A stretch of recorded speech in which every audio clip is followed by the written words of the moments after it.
Capítulo 21. Los ángeles en el más allá. Cuando lleguemos al cielo.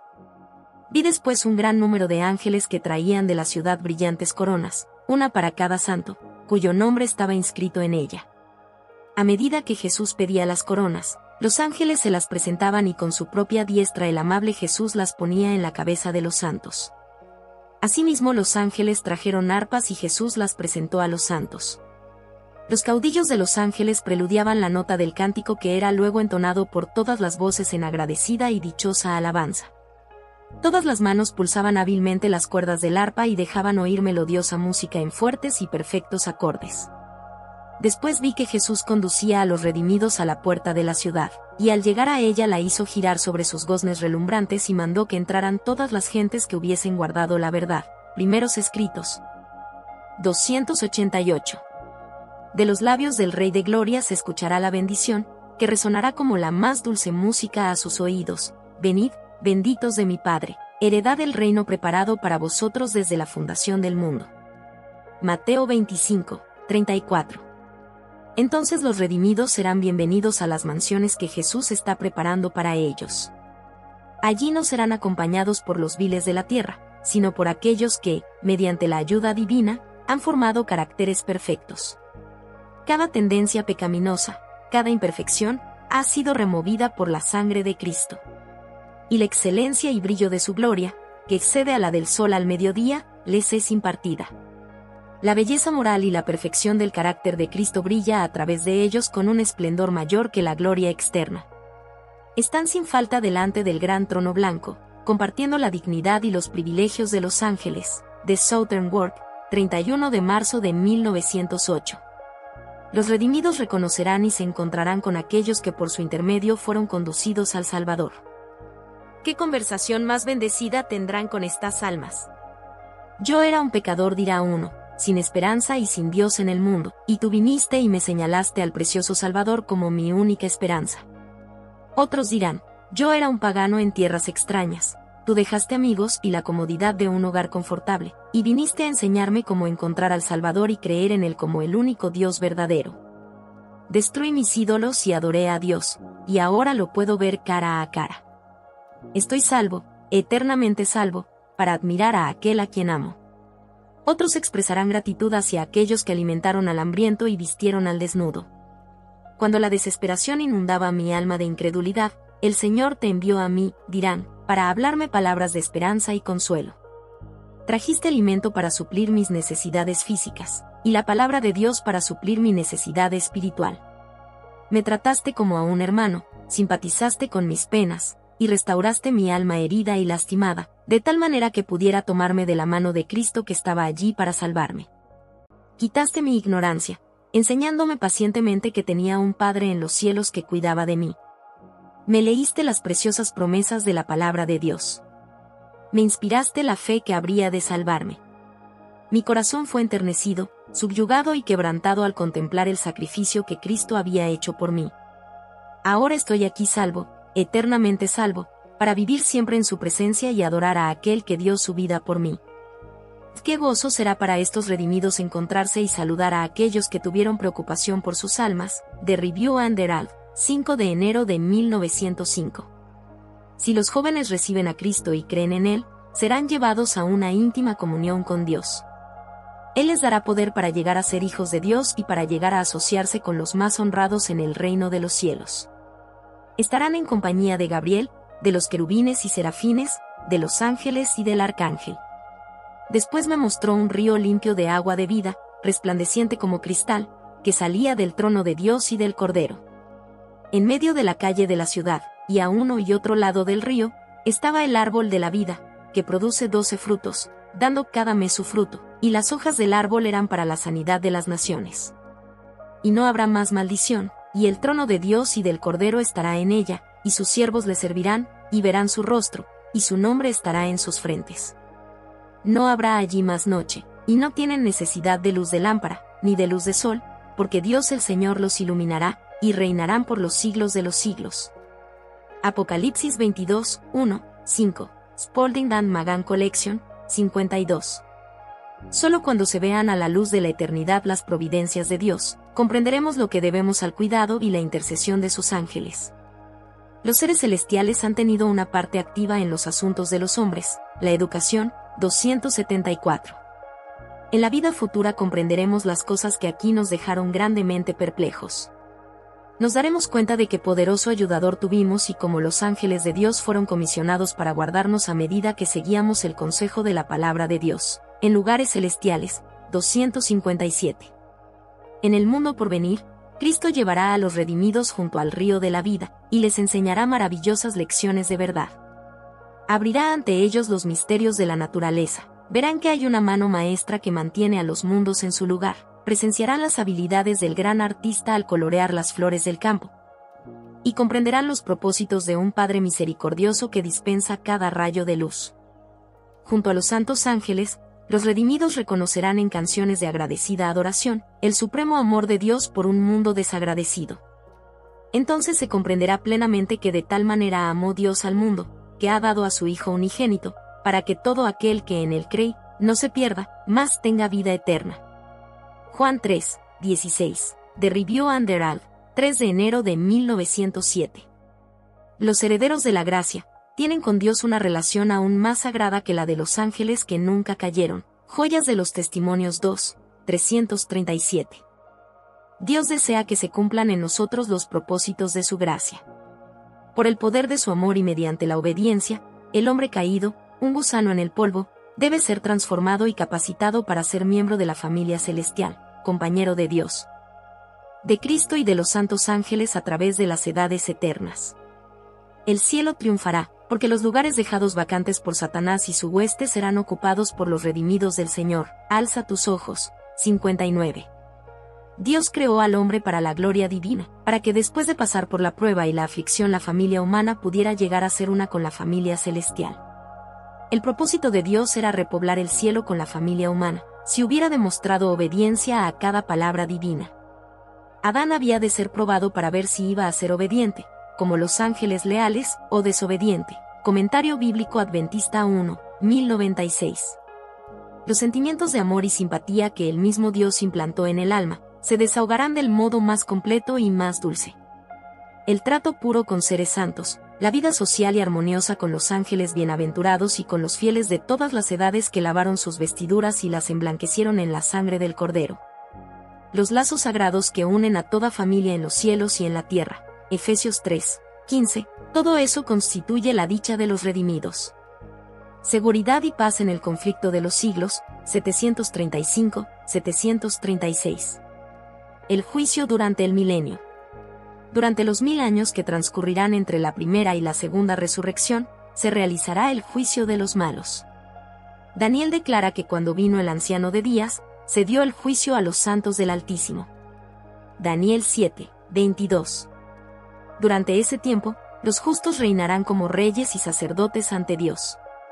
Juan en Apocalipsis, dice, y vi tronos, y se sentaron sobre ellos los que recibieron la facultad de juzgar, serán sacerdotes de Dios y de Cristo, y reinarán con él 1000 años.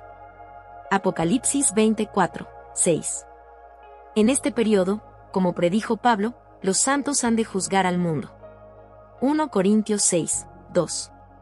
En unión con Cristo, los santos juzgarán a los malos, comparando sus actos con el libro de referencia, la Biblia. Cada caso será decidido de acuerdo a las obras hechas en el cuerpo.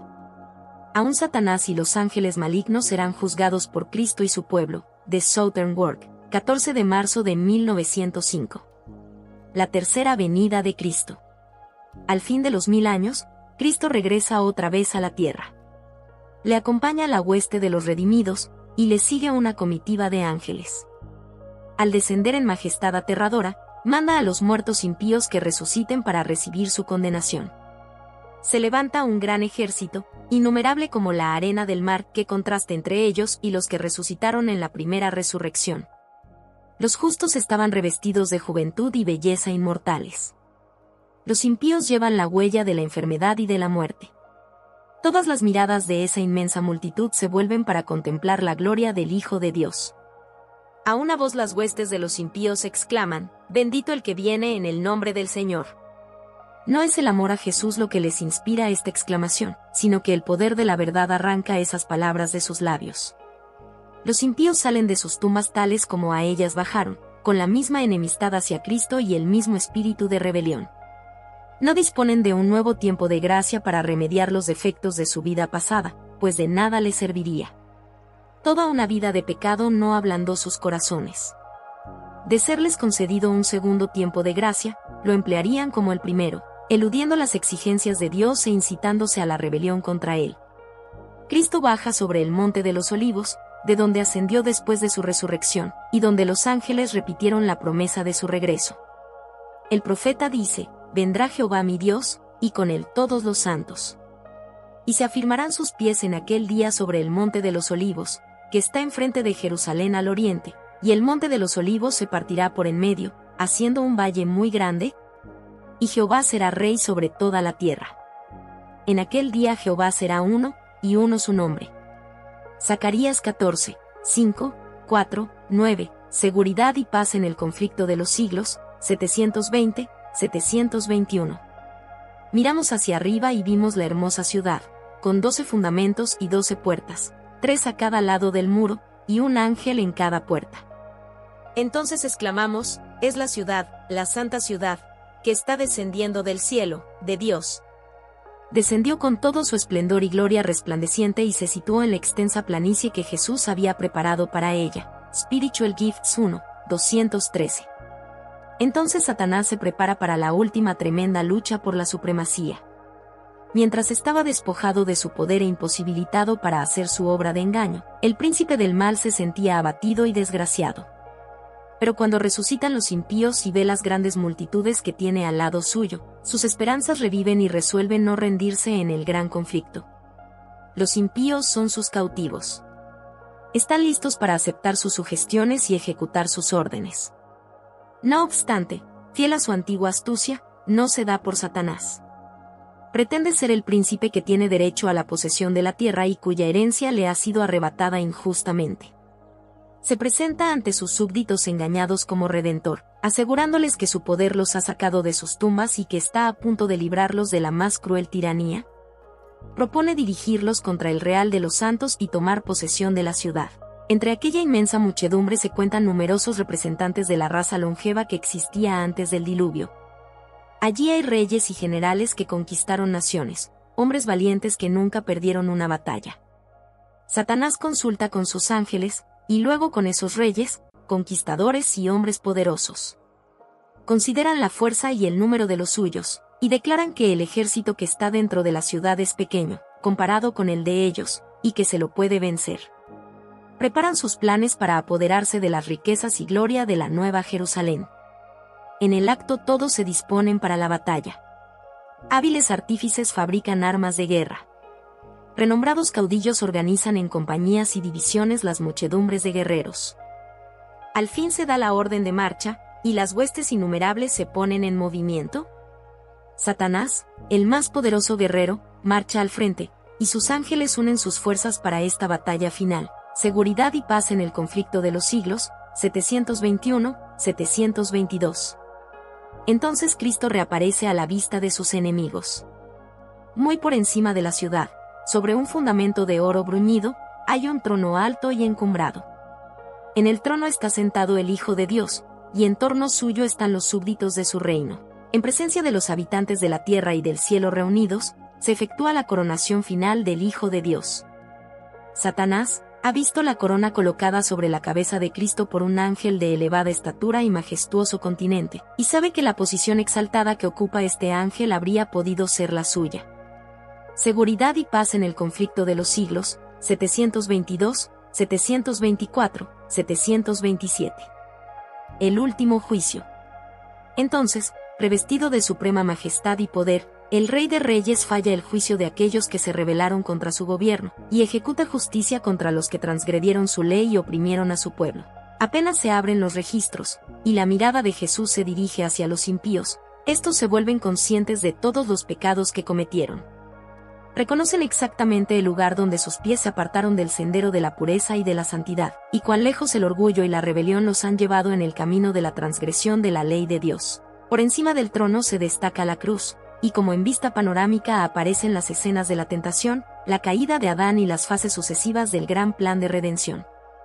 El humilde nacimiento del Salvador, su juventud pasada en la sencillez y la obediencia, su bautismo en el Jordán, su ministerio público, la traición, el Hijo de Dios presentado con visos de triunfo ante Anás, obligado a comparecer en el palacio del sumo sacerdote, en el pretorio de Pilato, ante el cobarde y cruel Herodes, todo eso está representado a lo vivo.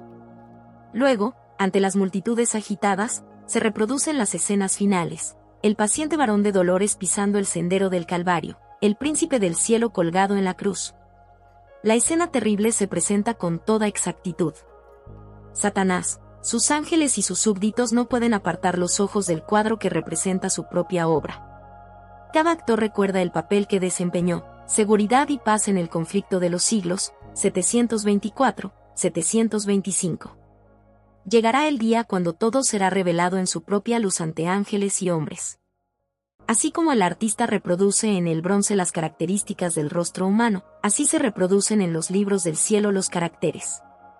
En el juicio, cada uno será revelado tal como es, transformado a la divina similitud, o desfigurado por los pecados del egoísmo y la codicia idólatras. Manuscript Releases 17, 288. En el día cuando cada uno sea recompensado de acuerdo con sus obras, ¿cómo se verán a sí mismos los transgresores, ya que por unos momentos se les permitirá ver el registro de sus vidas según escogieron vivirla? En el día del juicio los hombres verán en que se podrían haber convertido por medio del poder de Cristo. Conocieron las exigencias de Dios, pero se negaron a cumplir las condiciones establecidas en su palabra. Por su propia elección se unieron a los demonios. En el día del juicio todo esto se despliega ante los impenitentes. Escena tras escena pasa ante ellos. Claramente, como a la luz del sol del mediodía, todos ven lo que podrían haber tenido si hubieran cooperado con Dios en vez de oponérsele. El cuadro no puede modificarse. Sus casos están decididos para siempre. Y los ángeles caídos, dotados de una inteligencia superior a la del hombre, se darán cuenta de lo que hicieron al emplear sus poderes para inducir a los seres humanos a escoger el engaño y la falsedad. Alza tus ojos. 201. Llegó el momento en que la rebelión debe ser sofocada finalmente y puestos en evidencia la historia y el carácter de Satanás. El archiengañador ha sido desenmascarado por completo en su último gran esfuerzo para destronar a Cristo, destruir a su pueblo y apoderarse de la ciudad de Dios. Los que se han unido a él, se dan cuenta del fracaso total de su causa. Los discípulos de Cristo y los ángeles leales contemplan en toda su extensión las maquinaciones de Satanás contra el gobierno de Dios. Ahora se vuelve objeto de execración universal. Satanás ve que su rebelión voluntaria le incapacitó para el cielo. Sus acusaciones contra la misericordia y justicia de Dios están ya acalladas. Los vituperios que procuró lanzar contra Jehová recaen enteramente sobre él. Y ahora Satanás se inclina y reconoce la justicia de su sentencia. Toda cuestión de verdad y error en la controversia que tanto ha durado, ha quedado aclarada. A pesar de que Satanás se ha visto obligado a reconocer la justicia de Dios, y a inclinarse ante la supremacía de Cristo, su carácter sigue siendo el mismo. El espíritu de rebelión, cual poderoso torrente, vuelve a estallar. Lleno de frenesí, determina no cejar en el gran conflicto. Ha llegado la hora de intentar un último y desesperado esfuerzo contra el Rey del Cielo. Se lanza en medio de sus súbditos, y trata de inspirarlos con su propio furor y de moverlos a dar inmediata batalla. Pero entre todos los innumerables millones a quienes indujo engañosamente a la rebelión, no hay ahora ninguno que reconozca su supremacía. Su poder ha concluido. Se enardecen contra Satanás y contra los que fueron sus agentes para engañar, y con furia demoníaca se vuelven contra ellos. Dios hace descender fuego del cielo. La tierra está quebrantada. Salen a relucir las armas escondidas en sus profundidades. Llamas devoradoras se escapan por todas partes de grietas amenazantes. Hasta las rocas están ardiendo. Ha llegado el día que arderá como horno. Los elementos se disuelven con calor abrasador, la tierra también y las obras que hay en ella están abrasadas. Malaquías 4, 1, 2 Pedro 3, 10. La superficie de la tierra parece una masa fundida, un inmenso lago de fuego hirviente. Los impíos reciben su recompensa. Algunos son destruidos como en un momento, mientras otros sufren muchos días. Todos son castigados conforme a sus hechos. Habiendo sido cargados sobre Satanás los pecados de los justos, tiene que sufrir no solo por su propia rebelión, sino también por todos los pecados que hizo cometer al pueblo de Dios. Su castigo debe ser mucho mayor que el de aquellos a quienes engañó. Después de haber perecido todos los que cayeron por sus seducciones, el diablo tiene que seguir viviendo y sufriendo. En las llamas purificadoras, quedan por fin destruidos los impíos. Seguridad y paz en el conflicto de los siglos, 728, 731. Por una vida de rebelión, Satanás y todos los que se unen con él se colocan de tal manera en desarmonía con Dios que la misma presencia de él es para ellos un fuego consumidor. La gloria de aquel que es amor los destruye, el deseado de todas las gentes, 712, 713. Todo el universo habrá visto la naturaleza y los resultados del pecado. Y su destrucción completa que en un principio hubiese atemorizado a los ángeles y deshonrado a Dios. Justificará entonces el amor de Dios y establecerá su gloria ante un universo de seres que se deleitarán en hacer su voluntad, y en cuyos corazones se encontrará su ley, seguridad y paz en el conflicto de los siglos. 558. El fuego que consume a los impíos purifica la tierra. Desaparece todo rastro de la maldición. Ningún infierno que arda eternamente recordará a los redimidos las terribles consecuencias del pecado. Solo queda un recuerdo: nuestro Redentor llevará siempre las señales de su crucifixión. En su cabeza herida, en su costado, en sus manos y en sus pies se ven las únicas huellas de la obra cruel efectuada por el pecado. Seguridad y paz en el conflicto de los siglos, 732. El pecado es algo misterioso, inexplicable. No hay razón para su existencia. Intentar explicarlo sería tratar de encontrar una razón para justificar su aparición. El pecado comenzó en un universo perfecto, lo cual lo hace inexcusable y lo muestra en toda su pecaminosidad. La razón de su origen y desarrollo nunca fue explicada, ni lo será. Aún en el gran día cuando el juez se siente y los libros sean abiertos, será evidente para todos que no existe, ni ha existido, una causa o razón para la aparición del pecado. En la condenación final de Satanás y sus ángeles, y de todos los hombres que se han identificado con él como transgresores de la ley de Dios, toda boca se mantendrá cerrada. Cuando se le pregunte a las huestes de la rebelión, desde el primer gran rebelde hasta el último transgresor, ¿por qué han quebrantado la ley de Dios?, se mantendrán silenciosos. No existirá respuesta para dar, ni excusa para ofrecer que tenga algún valor o evidencia. The Signs of the Times, 28 de abril de 1890. Los habitantes de todos los mundos quedarán convencidos de la justicia de la ley al erradicar el pecado y eliminar la rebelión. El plan de salvación ha revelado a hombres y ángeles el carácter de Dios, y por los siglos de la eternidad la malignidad del pecado será evaluada a la luz de lo que costó al Padre y al Hijo la redención de la raza rebelde. En Cristo, el Cordero que fue inmolado desde la fundación del mundo, todos los mundos verán las huellas de la maldición del pecado y todos, ángeles y hombres, darán honor y gloria al Redentor por cuyo intermedio estará asegurada la desaparición de toda nueva apostasía. La eficiencia de la cruz protegerá a la raza redimida del peligro de una nueva caída. La vida y la muerte de Cristo han desenmascarado los engaños de Satanás y han refutado sus reclamos. El sacrificio de Cristo por un mundo caído unirá a los ángeles y a los hombres con él mediante lazos indestructibles. El plan de salvación ha vindicado la justicia y la misericordia de Dios, y durante toda la eternidad la rebelión no se levantará otra vez. La aflicción nunca más se sentirá en el universo de Dios. The Messenger, 7 de junio de 1893. La tierra renovada. Cuando Dios finalmente purifique la tierra, parecerá un lago de fuego sin límites. Pero así como Dios preservó el arca en medio del diluvio para proteger a 8 personas justas, así preservará la nueva Jerusalén con los fieles de todas las edades.